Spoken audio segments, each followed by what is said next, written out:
քուրս ասում է հասկացա ինչ է ասում։ Ասում եմ, «Չի որտեղից հասկանամ ֆրանսերեն եք խոսում»։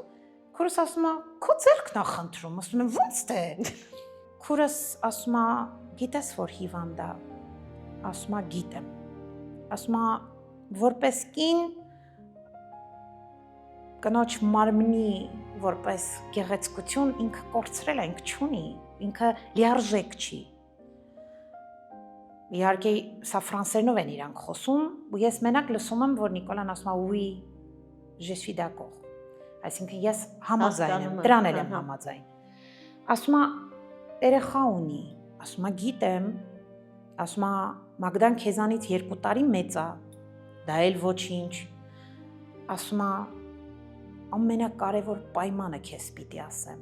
Մագդան այլևս երեխա ունենալ չի կարող։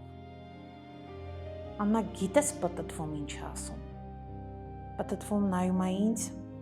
նայում է երկնքին, ասում է մենք արդեն երեխա ունենք։ Մի կնոջ, ով կորցրել է 2 անգամ ամեն ինչ, դիմացդ կանգնած է մի տղամարդ, որը պատրաստ է մի անգամից ընդունել քո երեխային։ Նիկոլան ծնկում է ասպետավարի, քրոջս ասում է քո առջև որպես ծնող, երկնքի առջև, այսինքն Աստծու, խնդրում եմ քո ձեռքը Մագդա, մի անակնկալի եմ գալիս, բացում է արդեն 2 մատանիով եկել է տղեր։ Մագդա ինչ ես պատմում։ Էլի, անկեղծ էլի։